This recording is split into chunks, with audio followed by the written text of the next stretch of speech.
Bismillahirrahmanirrahim.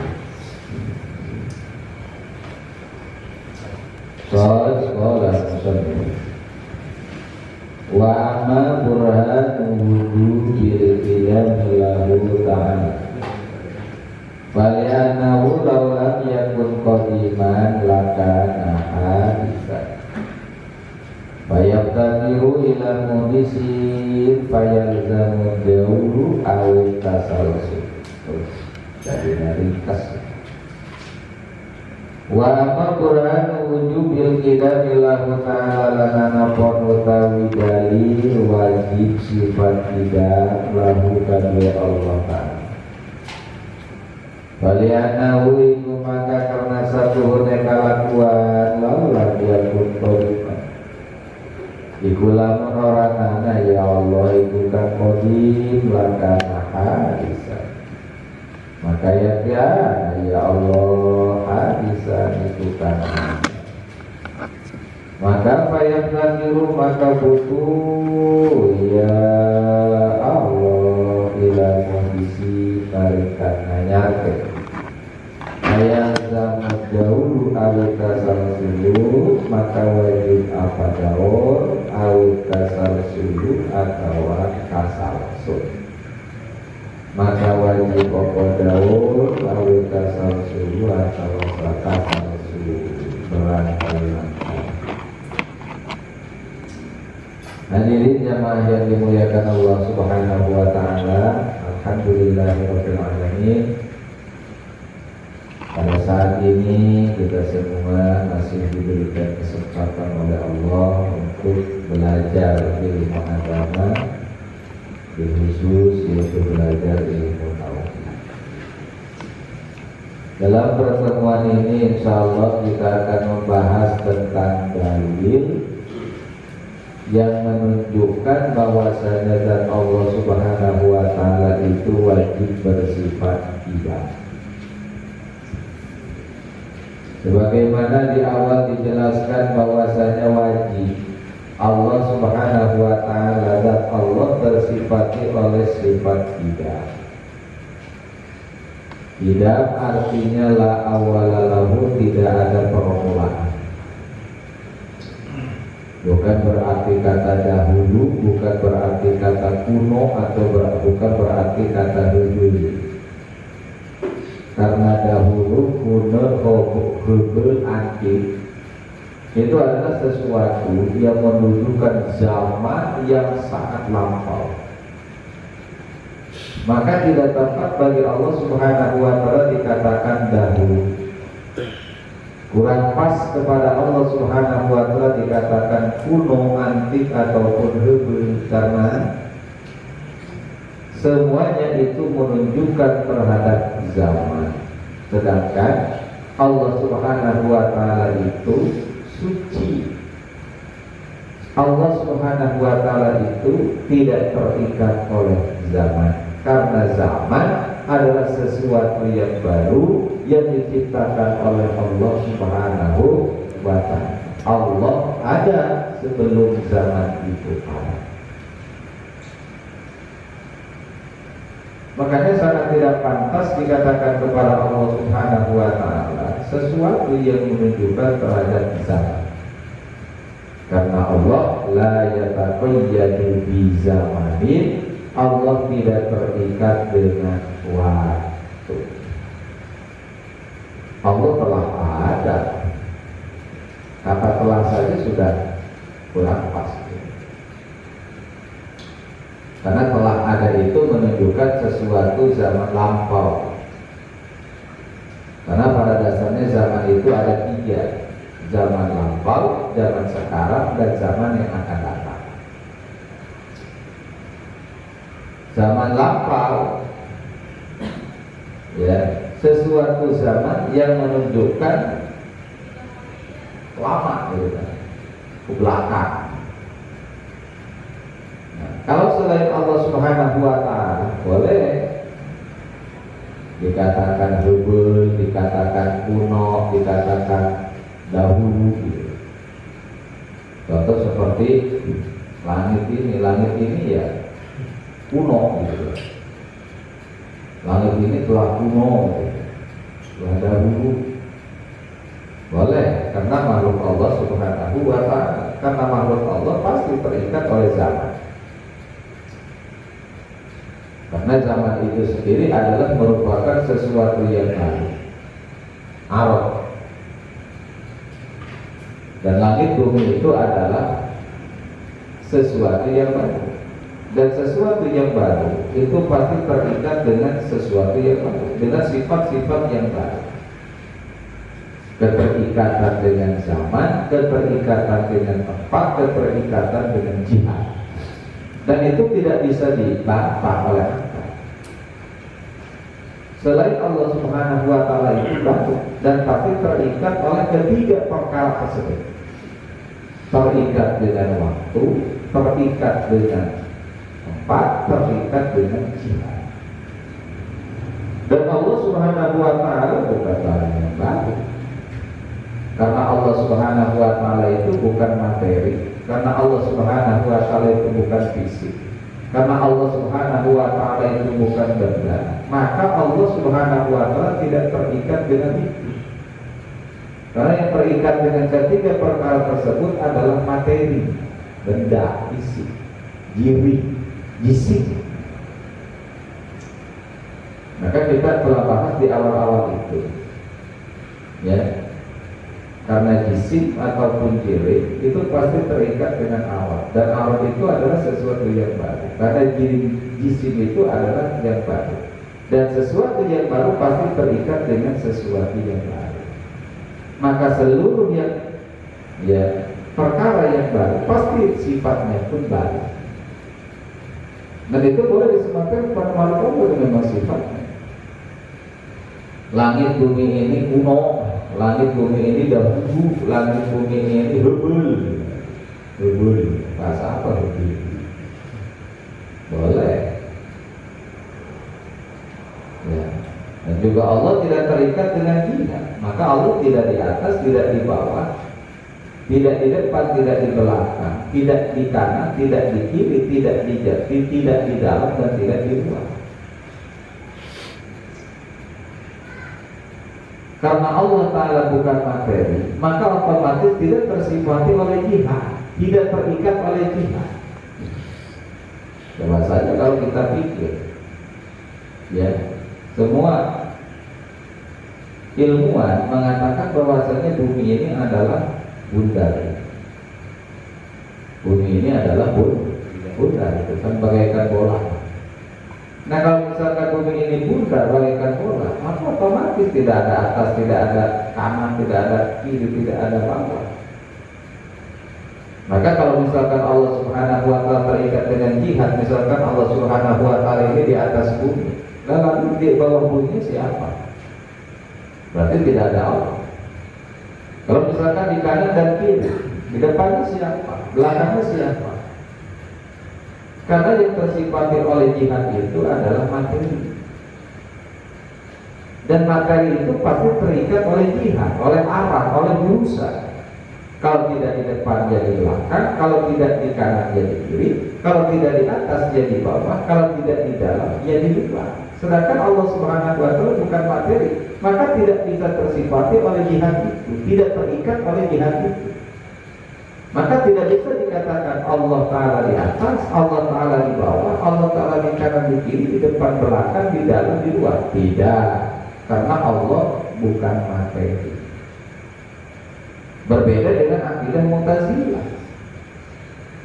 Kalau akidah Mu'tazilah, mereka menganggap bahwasanya Tuhan itu di atas, Tuhan itu adalah di atas langit, dan tepatnya di atas. Karena mereka beranggapan, mempunyai akidah bahwa Tuhan itu materi, maka mereka berani mencipati Allah dengan sifat-sifat sama dengan makhluk, tasbih. Seperti misalkan Allah bermata, punya hidung, punya telinga, punya kaki, punya tangan, turun, ketawa, dan segala macam. Karena mereka anggap bahwa mereka menganggap Allah Ta'ala itu benda. Nah, karena Allah Ta'ala bukan benda, karena Allah Ta'ala bukan materi, maka tidak terikat dengan itu. Ya. Kalau kita katakan Allah Ta'ala di atas, Bayangkan di dalam Al-Quran Allah Ta'ala di bumi ada Allah, di langit ada Allah, di depan di belakang kita ada Allah. Ini otomatis akan bertolak belakang. Bahkan Allah Subhanahu wa Ta'ala lebih dekat kepada kita, lebih dekat daripada ulang leher kita. Wah, ini acak-acakan. Maka dalam hal ini ulama kholaf itu mentakwil. Akidah Ahlussunnah wal Jamaah mentakwil. Karena yang sangat prinsipil bedanya akidah Ahlussunnah wal Jamaah dengan akidahnya Mu'tazilah itu adalah di dalam masalah takwil.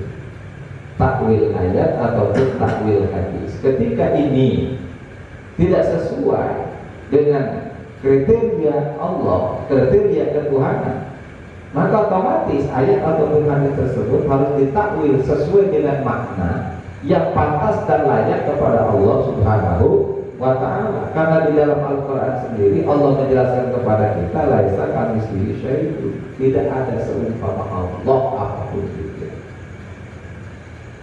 Maka dalam hal ini sebetulnya perbedaan, titik perbedaan antara akidah Ahlussunnah wal Jamaah dengan Mu'tazilah adalah dalam hal masalah takwil, mentakwil ayat ataupun mentakwil hadis, mentakwil hadis. Ya, kalau mereka kan mengartikan secara harfiah lafaz saja. Kalau dikatakan dalam Al-Quran Ainullah, ya matanya Allah. Kalau dikatakan dalam Al-Quran Yadullah, ya tangan Allah. Kalau dikatakan Allahu yajibu, Allah Ta'ala turun, ya Allah Ta'ala turun. Nah ini kan menjadi pertanyaan lagi. Contoh misalkan di dalam hadis Kanjeng Nabi mengatakan bahwasanya sepertiga malam Allah Ta'ala turun ke langit dunia. Ya itu kan berdasarkan waktu mana? Ya. Lalu naiknya kapan? Allah Ta'ala turun terus. Ya kan kalau waktu kita ya sepertiga malam itu kan jam 3 atau setengah 4 lah. Dan sedangkan waktu di negara lain itu kan siang. Seperti di Eropa sana, di Barat sana kan siang. Di sini malam, di sana siang. Di sana siang, di sini malam. Sedangkan Allah Subhanahu wa Ta'ala turun setiap sepertiga malam. Ini berdasarkan waktu yang mana Allah Ta'ala turun sepertiga malam. Itu kan jadi repot. Maka perlu ditakwil. Maka ulama kholaf itu mentakwil ayat, mentakwil hadis, ya, dengan makna yang sesuai, yang pantas dan layak kepada Allah Subhanahu wa Ta'ala. Ya. Karena itu semua adalah sifat-sifat yang baik. Tapi sedangkan di dalam ayat yang lain kok mereka juga mentakwil gitu. Mereka anti takwil tapi mereka juga memakai takwil. Ini kan tidak fair. Contoh seperti di dalam ayat ketika Allah memerintahkan kepada Nabi Nuh alaihissalam supaya membangun bahtera, membangun perahu. Dalam Al-Quran Allah menjelaskan fasna'il fulka bi'ayunina. Buatlah oleh Nuh al-fulka bahtera ataupun perahu bi'ayunina dengan ayun kami. Di sini mereka mentakwil. Ya. Di sini mereka mentakwil. Mereka tidak mengartikan bahwa ayun itu adalah mata Tuhan. Karena oleh mereka bisa dilihat, yang dilihat oleh mereka dengan jelas bahwa perahu itu tidak mungkin dibuat dari mata-mata Allah. Ayun kan jamak daripada lafaz ainun. Ainun itu artinya mata, jamaknya adalah ayun, adalah mata-mata, mata banyak. Nah kalau tidak ditakwil, ya otomatis maknanya adalah buatlah oleh Nuh perahu itu dengan mata-mata kami. Jadi yang dibuat perahu itu adalah mata Allah. Ini kan bahaya, rusak ini. Tapi dalam ayat ini mereka mentakwil. Tetapi dalam ayat yang lain mereka mengatakan bahwa Allah Ta'ala itu punya mata. Walaupun mata Allah kata mereka itu tidak serupa dengan mata makhluk. Ya tetap awalnya isbat, walaupun kemudian dinafikan, tetap karena awalnya dinisbatkan, tetap dia menyerupakan Allah dengan makhluk. Maka di dalam kitab Johar, di dalam kitab Tuhfatul Murid Sarah Johar Tauhid dikatakan Mu'tazilah dalam hal ini ya sudah musyrik. Kenapa? Karena dia menetapkan jawari kepada Allah, walaupun dia akhirnya ya mentidaksanakan mata ataupun jawari tersebut kepada makhluk. Kalau tetap awalnya dia mengandaikan ada mata, ada tangan, ada telinga, ada kaki dan yang lain. Itulah perbedaan yang sangat tersebut. Tapi mereka mentakwil dalam hal ini. Mereka tidak memaknai bahwasanya perahu itu dibuat dari mata Allah. Karena yang jelas adalah perahu yang dibuat oleh Kanjeng Nabi itu adalah dari kayu, walaupun menurut sebagian adalah dari kayu jati. Ya bisa saja terjadi. Wah, banyak kemungkinan. Karena setelah ditemukan, setelah berabad-abad atau mungkin ribuan tahun, karena mendarat di Bukit Judai, Bukit Judi, ya, dan itu diketemukan antara Kanjeng Nabi Nuh alaihissalam. Setelah dilihat, diteliti, ternyata seratnya sama seperti serat kayu jati. Seratnya seperti serat kayu jati. Ya. Karena bisa dimungkinkan jutaan tahun ya ke belakang, yaitu bumi ini yang menyatu belum terpisah-pisah oleh lautan. Karena kan menurut teori dan para ilmuwan, kenapa kok ada selat-selat gitu kan? Ada pulau-pulau. Karena kan memang terpisah. Karena letusan gunung, air kemudian ya berubah, ya kemudian jadilah selat.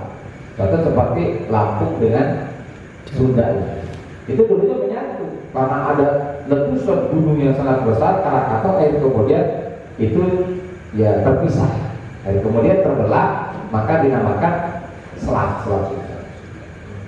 Bisa saja terjadi seperti itu. Coba kalau bisa dibayangkan, kalau perahu itu dibuat dari mata-mata Allah, nah ini rusak dan ini tidak masuk akal. Apalagi kalau kita dengar ceritanya bahwa Kanjeng Nabi Nuh, kapal Kanjeng Nabi Nuh itu karena membimbingnya di atas gunung bukan di pinggir pantai, kemudian jadi bahan olok-olokan umatnya. Yang akhirnya kemudian orang buang air besar, jadi situ semua di perahu Kanjeng Nabi Nuh alaihissalam. Ini kan betapa menyedihkan gitu kan, mata Allah kan dikencingin gitu kan, dibehakin. Tapi mereka pun mentakwil ayat itu. Jadi tidak fair, seharusnya tidak takwil. Yang perlu ditakwil ya harus takwil, yang nggak perlu ditakwil ya jangan ditakwil. Maka dalam hal ini ulama falak mentakwil. Kenapa? Karena untuk mensucikan Allah daripada tasbih, daripada masalah terhadap makhluk. Ya, dan itu dibolehkan. Ini pendapat ulama falak.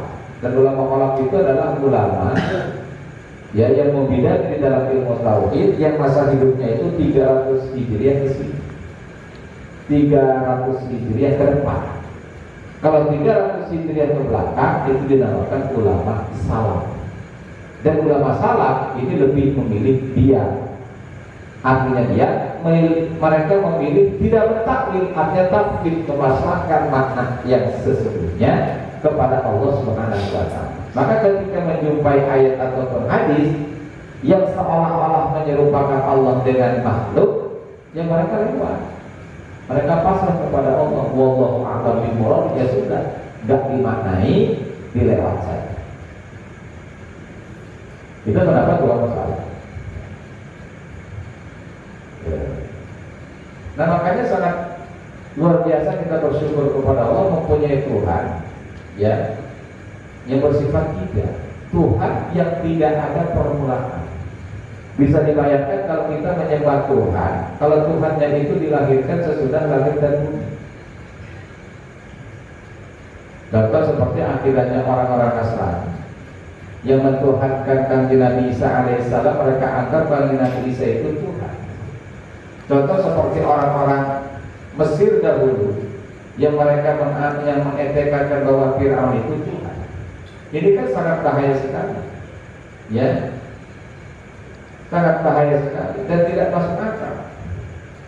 Ketika dia menyembah kepada Tuhan, ya, yang Tuhannya itu baru didahului oleh langit dan bumi. Ya, maka pertanyaannya, sebelum dia dilahirkan berarti belum ada Tuhan. Sebelum ada Fir'aun berarti tidak ada Tuhan. Ini salah. Karena Allah Subhanahu wa taala itu ada sebelum adanya langit dan bumi. Coba kalau kita bayangkan, kalau kita menyembah kepada Tuhan, Tuhannya itu dilahirkan. Ya, seperti Fir'aun, kan dia dilahirkan, dia punya ayah ibu gitu. Makanya dalam Al-Quran dijelaskan ketika bertanya kepada kami Nabi Musa, siapa Tuhan Musa? Ya, Kaji Nabi Musa menjawab, ya, Tuhan yang menciptakan langit dan bumi. Tuhan yang menciptakan langit dan bumi. Ya, Tuhan yang maha segala-galanya. Ini Fir'aun masih bisa paham. Aku pun sama. Karena aku ini raja sealam dunia pada waktu itu. Aku tunduk di bawah kekuasaan Fir'aun. Aku pun bisa berbuat segala-galanya. Tapi jawabannya Nabi Musa alaihissalam, iya, kalau misalkan kamu bisa seperti itu, Tuhan saya adalah Tuhan yang menciptakan kamu dan yang menciptakan nenek moyang. Jadi Tuhanmu dan Tuhan nenek moyang. Fir'aun dia. Kenapa? Karena dia tahu. Karena sebelum dia dilahirkan, kalau dia sebelum dilahirkan berarti tidak ada Tuhan, maka dia tidak. Makanya sangat bahaya sekali kalau kita menyembah kepada Tuhan yang baru, ya, kepada Tuhan yang baru. Maka di awal-awal telah kita terangkan bahwasanya tidak ada Tuhan kecuali Allah. Artinya selain Allah Ta'ala itu bukan Tuhan. Yang mereka anggap Tuhan, matahari, bumi, apalagi cahaya, patung-patung, Yesus, dan yang lain-lain, itu adalah bukan Tuhan. Karena adanya bahan. Coba kalau misalkan Nabi Isa belum dilahirkan yang dianggap Tuhan, siapa yang jadi Tuhan? Sebelum Fir'aun diciptakan, ya, siapa yang jadi Tuhan? Berarti kan kosong Tuhan. Dan ini tidak masuk akal. Karena ketiadaan tidak bisa menciptakan sesuatu yang ada. Barang yang ada diciptakan itu karena adanya zat yang ada. Siapa? Allah Subhanahu wa Ta'ala. Makanya wajib dan Allah Subhanahu wa Ta'ala menurut akal, dan hukumnya wajib menurut akal bahwa zat Allah bersifat oleh sifat tidak, artinya tidak ada permulaan. Walaupun kata-kata tidak ini juga suka, ya, dipakaikan untuk makhluk, itu hanya untuk perumpamaan saja. Tapi hakikatnya tetap berbeda. Ya, contoh di dalam surat Yasin kan, seperti kalau urjunil badi, seperti apa namanya, kelompok korban yang sudah tua. Jadi kondisi itu artinya sudah tua atau sudah lapau, ya. Sehingga kelompok kurma itu apa namanya, mengerucut. Udah kita mengerucut karena dia menyifati tentang bulan kan, masalah bulan. Jadi semakin lama itu semakin mengerucut seperti kalau urjunil badi, seperti pelepah kurma yang sudah tua. Kan dia apa, mecut begitu kan. Kan bulan awalnya dia seperti bulan sabit, seperti parang gitu kan, seperti sabit, seperti parang. Kemudian gede. Nah, setelah tanggal 15, kemudian dia mengecil sampai seperti sabit, seperti parang. Kalau urjunil badi, sehingga seperti umpamakan